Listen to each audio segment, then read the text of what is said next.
We are the world's largest, best, and of course, most humble Notion consultancy on planet Earth.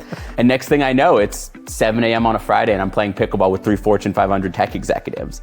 And that was 2 years ago. At first we had 4 people, then 10 people, and now we have a community of over 2,000 people. I saw founders meet investors, get funded as a result of that. I saw people get hired there. I saw people find a subletter for their apartment. I've seen people go on dates as a result of it, like crazy stuff. And like, that's really cool for me. Hey, this is Mike from IntroStars, and today I'm very excited to bring you a brand new episode of the Super Connectors podcast in New York City. And for today's episode, we've got a really special guest. We've got the ultimate king of tech pickleball, Skyler himself. Skyler, good to see you. What's up, Mike? Good to be here. So tell us about your journey becoming the king of tech pickleball in New York City. Oh gosh, all right. How can we do this in a quick condensed version?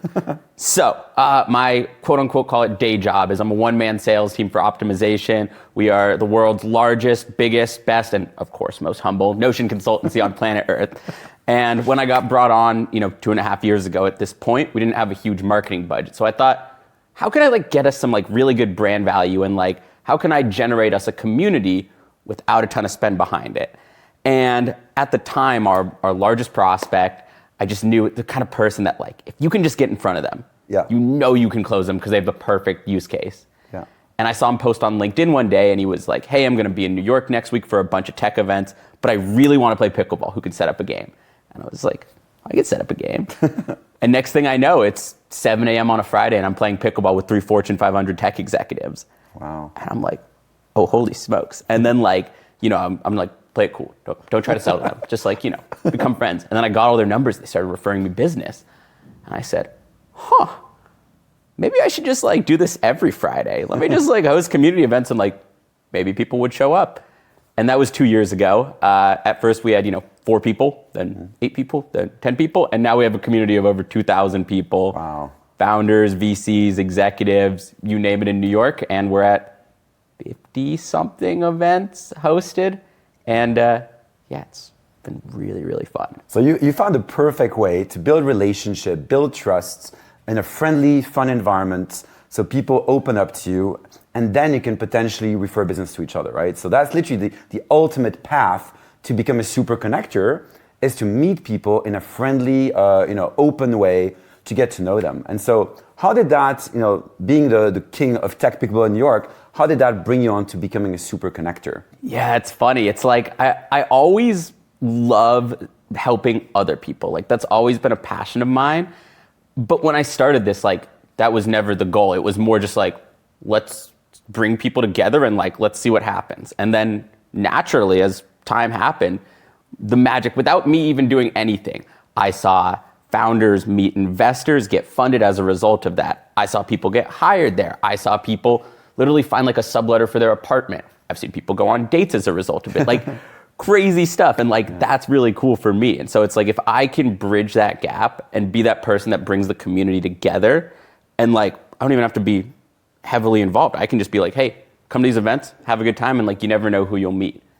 I found in turn, I get a ton out of it without even trying. So the whole idea is, sure, I'm not going to try to directly sell to the people that come to my events. That's not the person I am. I'm not going to just start pitching Notion. Of course. But they are going to get to know me. They're going to shake my hand. They're going to have a really, really great experience that was curated by me. And so the idea is, okay, great. There's 2,000 people directly in the community. Maybe 50 to 100 show up physically in person every week. Well, those people know other people. They know people around. And so if those people, you can kind of create the flywheel. And if anybody ever thinks about the word Notion, Notion consulting, Notion pain points, well, who are they going to go to? The rep that's been cold calling them all week or the guy that put together the awesome pickleball event that they went to? That's it. No, listen, it's such a great strategy. And most importantly, you're enjoying it. That's super important. And you found purpose as well, which is you love to help other people, which is part of it. Now, do people actually come to you to ask for introductions? Do you go out of your way to ask people what introductions could you make for them? Or is it a bit more organic or a mix of all these things? It's kind of a mix. I would say I try to keep it as hands-off and laid back as humanly possible. And we actually people ask us all the time. They're can you make this a little bit more structured? We feel all the games are kind of random and like there's not really any structure to it. And I go, no, I never will. That's the point, is you show up and you have to go out of your way and get a little bit uncomfortable to go up and start meeting people. And then you realize the power of the community is everyone's awesome. They're all open to those connections. But then as I start to meet more people in it, if there's a direct intro that I can make, or like I can set them up in a game and I go, oh, hey, this person's a founder of this really cool software and you were talking about how you need this really cool software. Hey, why don't you guys play pickleball together? And then I'm not saying like you guys should work together, right? That puts pressure on it. But I'm saying you guys should play pickleball together and let the organic conversation happen. And it feels like a very natural way to let relationships flow. And then once the relationships flow, business naturally occurs. I mean, I love the fact you focus on that serendipity, that instead of forcing people to group them in specific groups, you say, no, let's make it random, because everyone's got someone they know who could be a great introduction, right? And it's always random. And my whole life, I've been to 1,000 networking events. I always have that mindset of serendipity. Just talk to everyone, because everyone could know someone amazing and they could be amazing too, but don't try to force it. Don't be strategic about it. Just let it flow, become friends, be a nice person, and great things will happen, right? So I love that attitude you've got as well in your games, and bring people together randomly because magic will happen, right? Exactly. And like I've always thought it's so important, because I've gone to a gazillion networking events like everyone has in New York. It's so important. Like I think the first maybe 15 seconds that you show up at a networking event is essential to your entire experience, because most of the time people are showing up by themselves. They probably don't know anyone the first time. And so it's like, do you walk in and you're like, I don't know where to go? Or do you have a host wearing a freaking pickle hat who immediately comes up, shakes your hand, gives you the lay of the land, offers you free bagels and coffee, and is like, hey, here's what we're all about. Super organic fun. Everyone's awesome. Like, go up and go meet someone. But I'm not going to force you to be like, oh, those are the founders. Oh, those are the investors. Like, you should go talk to them. It's more like, here are awesome people. You can walk up, say hi to anyone, and they'll be open to a conversation. And like, I kind of want to put that ball in your court. That still makes you get uncomfortable in a welcoming environment where you know that you're comfortable and free to do that. Yeah, embrace the awkwardness of random strangers playing pickleball. I love it. It's really fantastic. So tell us about monetization. Obviously, you need to pay your bills. You've got a mortgage to pay like anyone else. So how do you walk that fine line of monetizing and at the same time building trusting relationships? How does that work for you? Do you have a referral program? Do you get paid referral commissions or pay other people referral commissions? How does that work? It's really interesting, because it really is a fine line that you have to be super careful with. So there are some people where we have referral contracts set up. Usually it's 10%. We say, hey, I'll refer you the business, make the connection. If it closes, you pay me 10%. That being said, pretty much no one do I have like a literal contract with. It's more of like a, Mike, I trust you, like you trust me, let's make a handshake deal. And like, I don't have a CRM, I don't have a method to it. Like, I trust you, I don't want to follow up on it. And like, if you value the relationship, you're going to want to incentivize me to send you more referrals. And so you'll send it back in turn.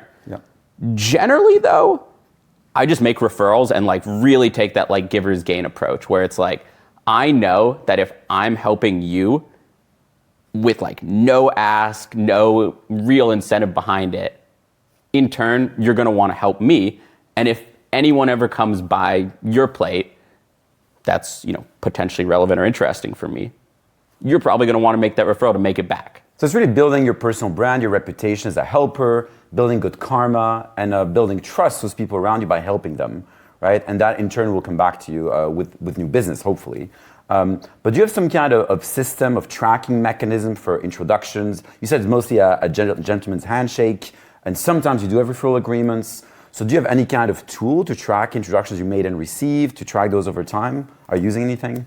I really should say that I use Notion for this, but the funny thing is I actually don't. And the reason for that is like, I really want it to be like organic, right? Like, I don't want it to be a CRM. I don't want it to be transactional. Like, when I'm attempting to make people referrals, I'm very hands off. I'm like, Mike, I just connected with this person. I thought they would be a really good fit for you. Here's why. Do you want an intro to them? If not, like, completely all good. And I'm like very, very hands off with that approach. So like, I try to find people where I'm like, this makes sense from an intro perspective, but like, I really don't want to force it. And I really want to be like hey, here's what I thought. Like, if not, like, completely all good. I'm just a friend helping a friend. And over time, again, your personal brand, your reputation are really the most important thing. And you don't care that much about the nitty-gritty detail of every introduction you've ever made. I mean, as a super connector, I probably can't keep track. There's so many, right? Yeah. I mean, how many introductions do you make per day, per week, per month? I mean, it's a big number, right? It's a lot. It's a lot, right? And so, yeah, same for me. So obviously, I do track them. I've got my own tool for that, obviously.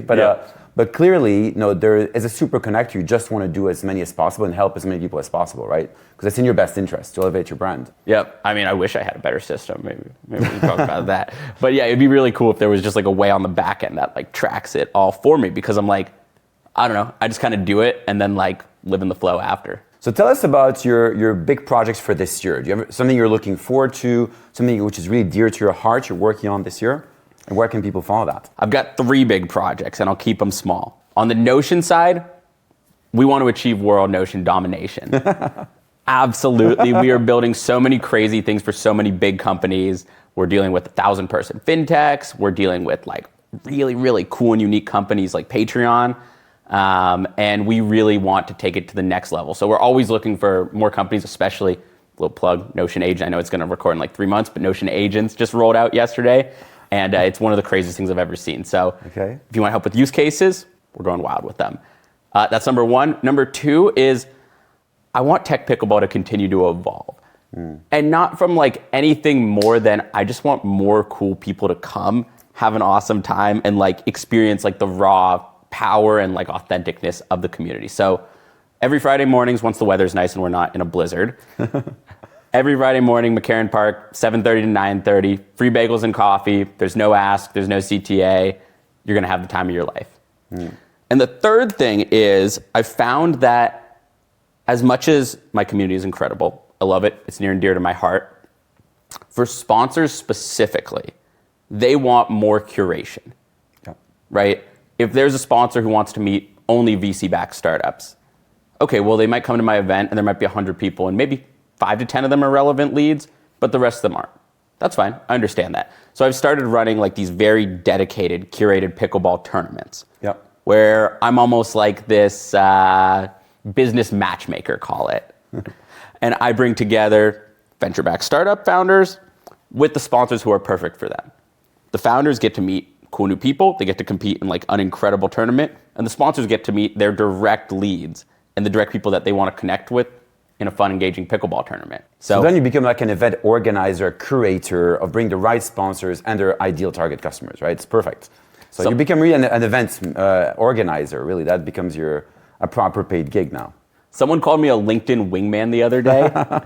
And I said, you know what? I'm going to go with that. That's a good. LinkedIn wingman. Super connector / LinkedIn wingman. That's LinkedIn wingman, yeah. That's awesome. So where can people follow you? Where can people follow your adventures and join your pickleball games, of course? Totally. Follow me on LinkedIn. I've posted at least once every day for the past 2.5 years, which is an insane thing to say. So follow me on there. I post a ton of updates on there. If you want to be a part of the community, just Google Tech Pickleball NYC. We're the first thing that comes up, and then sign up for the Luma page and you'll be in forever and you'll get all of our updates and newsletters and all that fun stuff. Amazing. And all your posts obviously include the hat, I guess, the pickle hat. It's your signature look, right? Yeah, it's a quick, funny side story. Maybe, gosh, I don't know, 6 months into hosting events, I was talking to my mom one day and she said, you know, Skyler, like, your events are incredible, but like, how do people know that like you're the host? And I said, well, what do you mean, Mom? Like, they're my events. She said, no, I get that, but like, when they show up at like a big event, like how do they know to literally come to you? And I said, I guess that's a good question. She goes, I got the perfect idea. Next thing I know, I look at my doorstep and there's a freaking pickle hat. I was like, Mom, I'm not wearing a pickle hat. That's ridiculous. And she goes, oh, yes, you are. So I wear it to every event now, and it's kind of become my like personal brand and unique identifier. That's amazing. You have a very creative mom. Like, that's incredible. Awesome. Well, Skyler, I really enjoyed our conversation today. I hope I'm going to be able to join one of your pickleball games at some point in my next trip to New York. And then let's do some amazing events together. Hopefully in New York, at South by Southwest, in London, and then take over the world. Let's do it, man. Awesome, World domination. World domination. Thanks so much, Mike. Skyler.